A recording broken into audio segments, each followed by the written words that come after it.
Hello, everybody. This is Scott Bombasudo, president of Council Vault, and this is our next interview in our series of safe travel interviews with an expert.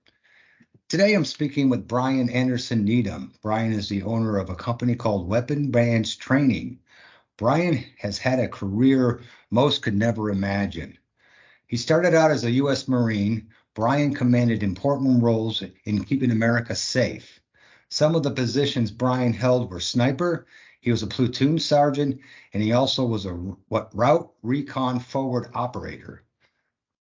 Following his Marine experience, Brian was employed by the state of Ohio as a hostage negotiator in their violent fugitive task force specialist, a defensive training specialist.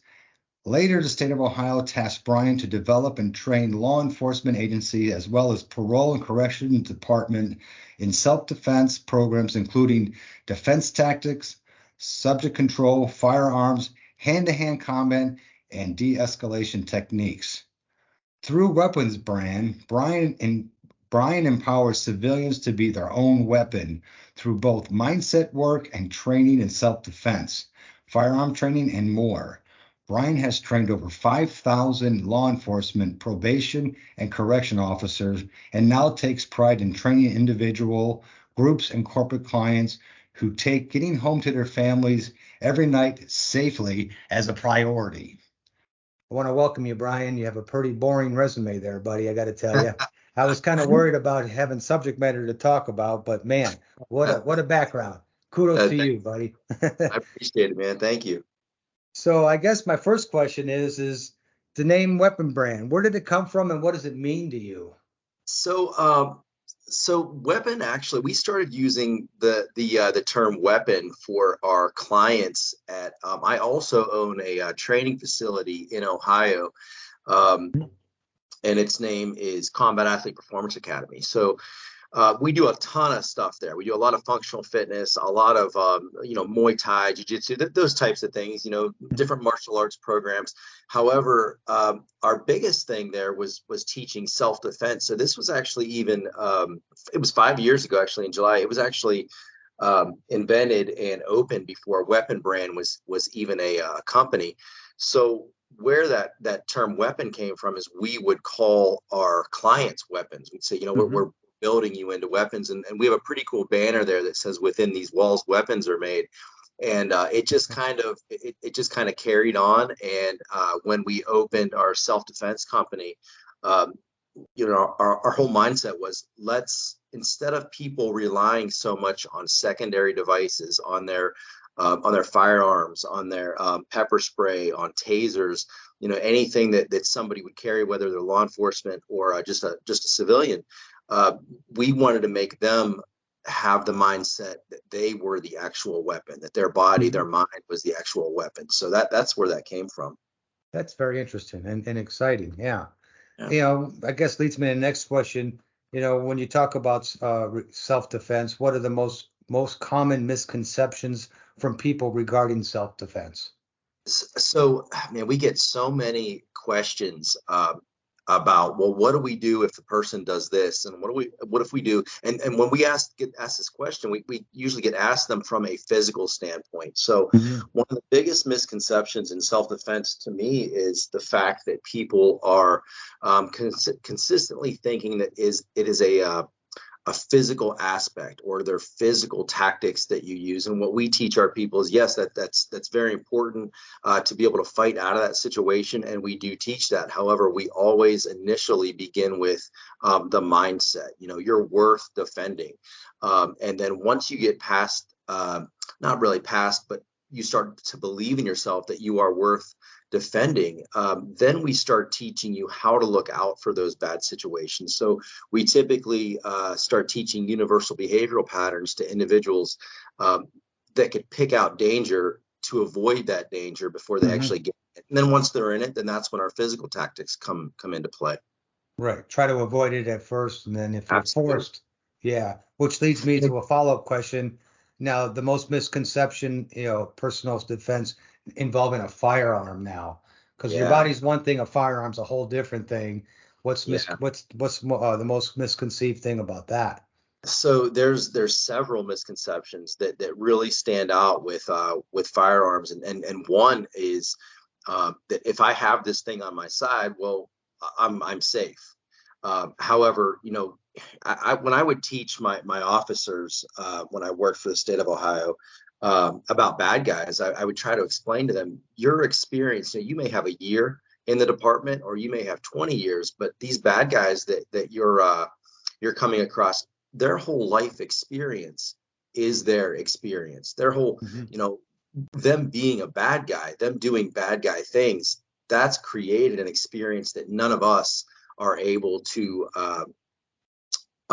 overcome a lot of times because they're better at it. So we Mm-hmm. have to get better at being good guys, I guess you could say. So, one huge misconception is that I'm safe if I'm carrying this. Mm-hmm. And then going into that, also thinking that, well, if I pull this weapon, I'm going to be able to get, well placed, aimed shots downrange that are going to be effective. And man, that's so far from the truth because, Mm-hmm. Scott, so many times I hear these people tell me, well, I'm good with a gun. I go to the range a couple of times a week. I'm good with a gun. I was in the Army for a little while, or the Marine Corps for a little while, but it's like, those experiences do help. Obviously, they don't hurt, and going to the range is key for shot placement. Mm-hmm. However, any range you go to, typically you're firing from a bench. You're not drawing from the holster. You're Right. not in different types of unorthodox positions. You're not out of breath.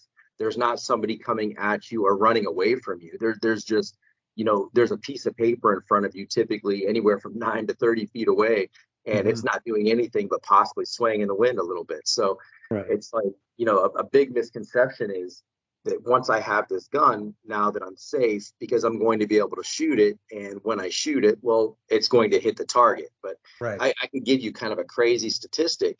Um, one of our larger departments in the United States that have more shootings than most, from a law enforcement perspective, they will hit their target 27% of the time within a 9-foot radius. Mm-hmm. So if you really think about that, that's 1 out of 4 Missing a times. lot, right? Yeah. Yeah, they're missing a lot. And these are individuals that carry guns not concealed, Right. not from their console, not from their, tucked into a belt. These are individuals that are typically carrying from um, an exterior type of holster, and they're trained on it. And when I Right. say trained, I'm going to put up air quotes because we could go into a whole new topic with this, Scott. But people talking about defunding police. The very first thing they defund is training, and we Mm-hmm. already, as a law enforcement professional, we already had, man, we've lacked training and money for training in almost every department you go across the Mm-hmm. United States. So, I know this is pretty long-winded, but that misconception, back to the beginning, is that misconception is once you have that gun that you're safe, and Right. that's Right. pretty I, far from. I Yeah, I remember a story. I was living in Las Vegas, and by no means am I an expert. That's why I have you, the expert, telling us. But I'll share the story real quick. Sure. There was an active shooter in a Walmart, and a person, they called him the Good Samaritan. He was a concealed carry guy, and for some reason he thought he just because he had a gun on his hip, he thought he was Superman. So he decided to go try and take this active shooter down. He didn't know there was two of them. The other one snuck behind him and took him out. So again, I guess the lesson they were trying to teach you at that time was try to avoid it. You're not bulletproof. Sure. This is, last resort type thing. So I Exactly. totally understand that. Um, people out there, I guess this is, getting more and more popular. If someone was out there trying to find a self-defense program, what advice would you tell them to try to help them find the right program? Well, first of all, look at your instructor's experience. We have a ton of self, and by no means do I ever want to crap on anybody's art or anybody's profession. But I will tell you, being in this field for as long as I've been in it, um, I've come across a lot of self-defense instructors, a lot of self-defense and personal defense programs. And the very first thing that I would look at, first of all, is what kind of experience does this person have? And then their experience, what did that experience consist of? If somebody just says that they were in the military, so they're able to teach you, good firearms tactics. Mm-hmm. It's like, maybe they could. However, what did they do in the military? And a person that was in the military and in, corrections, law enforcement, parole, I could tell you that, your training sometimes consists of once a quarter. So it's like, if you're getting trained, unless that is your profession, unless you're doing it day in and day out, and then on top of it, what kind of teacher is this person? I've come across a lot of instructors that they are more concerned about how they look and what they've done rather than what they could actually show their client. And it's never in this field. It's never, what did I do? It's what can I show you because of what I've done. So that's one major thing I would look for. I would look for their experience and what their expertise. That's some great advice, Brian. Just if you can give the listeners a couple, why they're looking and before they actually get involved with any kind of program like this, can you give them any advice about protecting themselves without attending any kind of formal training in the interim?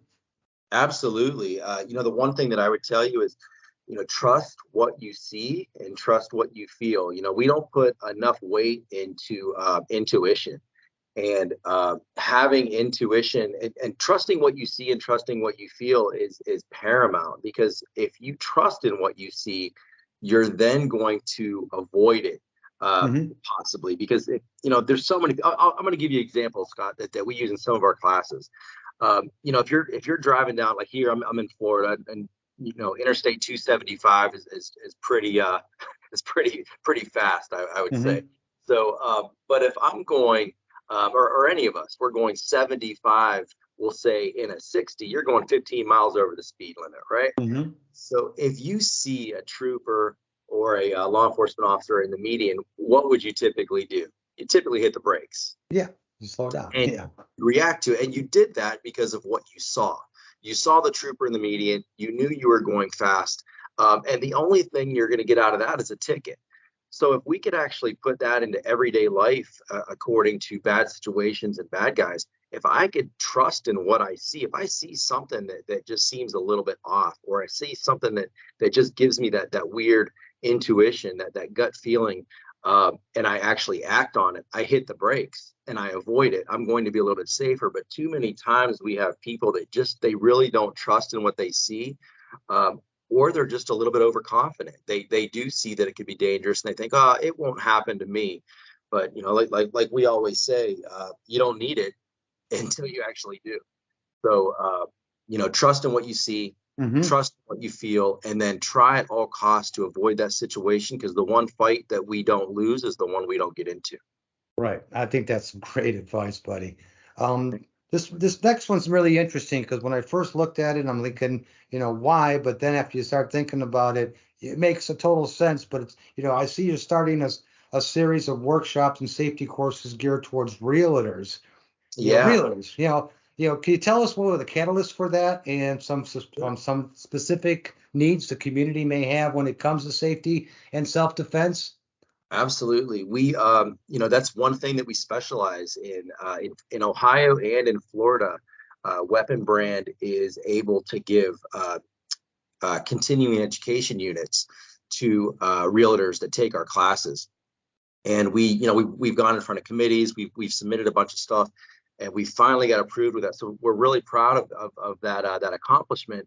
And we get that question quite a bit, like, man, realtors, like, why realtors? But if you really think about it, a realtor or somebody in that profession, typically, I mean, even inspectors, it just doesn't have to be a real estate agent. It could be a person looking at the property, or a person that's doing the inspections, a mortgage broker, anybody that goes to any place that is typically an unknown, and usually by themselves, that they're meeting a stranger. Like that's pretty scary if you really think about it. Yes. If your significant other, if they came to you and said, hey, Scott, I'm going to this building that I've never been to before, and it's possibly going to be at night, and I'm going to be alone with an individual that I've never met, you'd be like, okay, let's stop and let's think about this for a second. Yeah, right. Yes.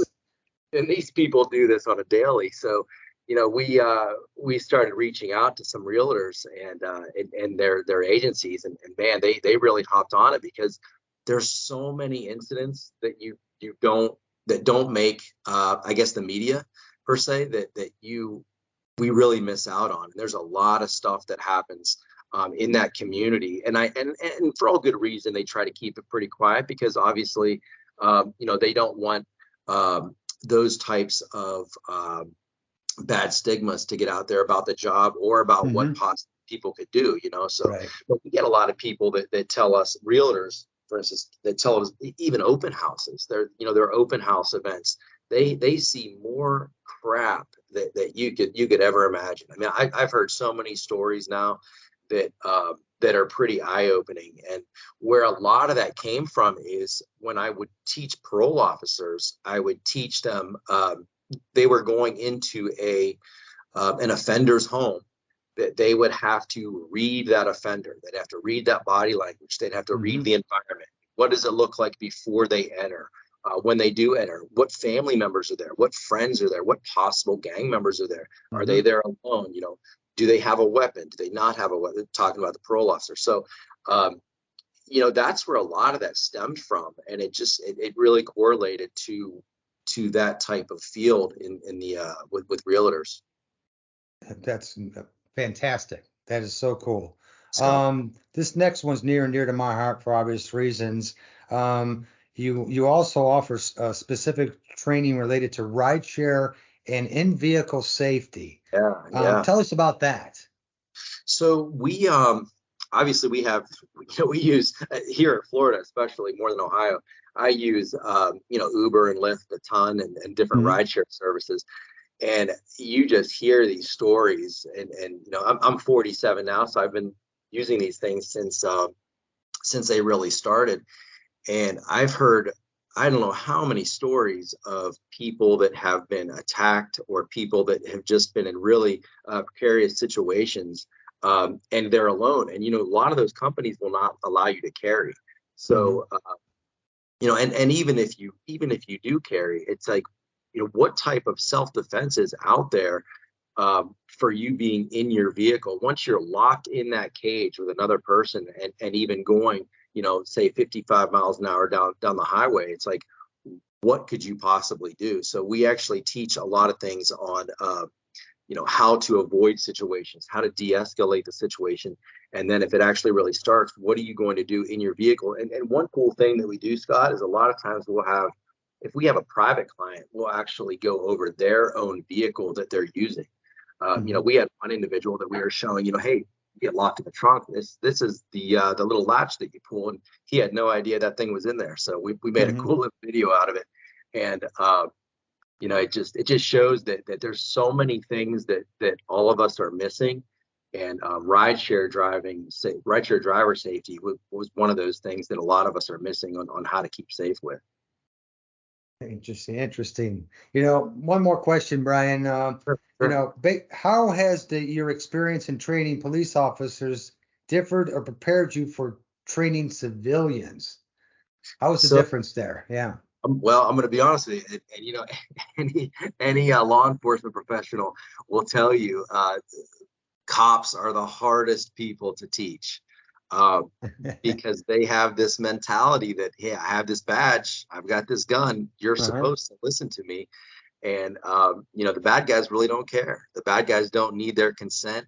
So they were always pretty difficult, and I shouldn't say always, but we had some difficulty sometimes, because trying to break through to that mindset that, hey man, like, it's not all about the gun, and it's not always even about the badge. It's just being about a human being, and talking to another human being. And how do you, I'm sure you've heard of it, the verbal judo.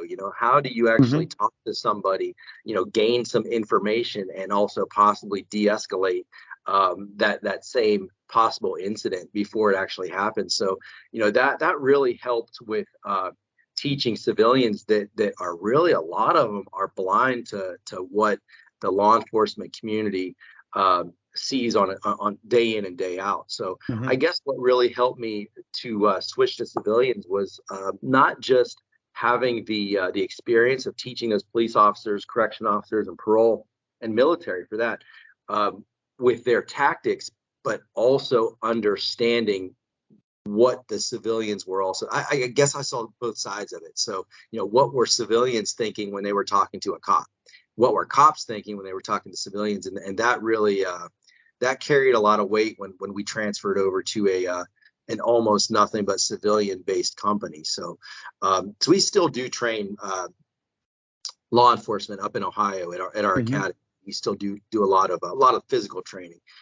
However, weapon brand is typically the majority of training we do is for civilians. We still do SWAT teams and some special operations units, some Mhm. task forces, things like that.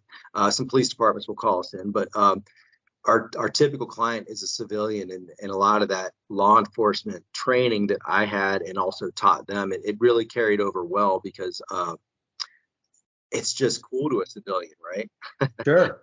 Sure. Civilians, a lot of times they want, when they hear you train police, they're like, oh, well, we want that same type of training. Even though they're not arresting people or detaining anybody, they still think that's the top of the line training. So that's what we're going to give them.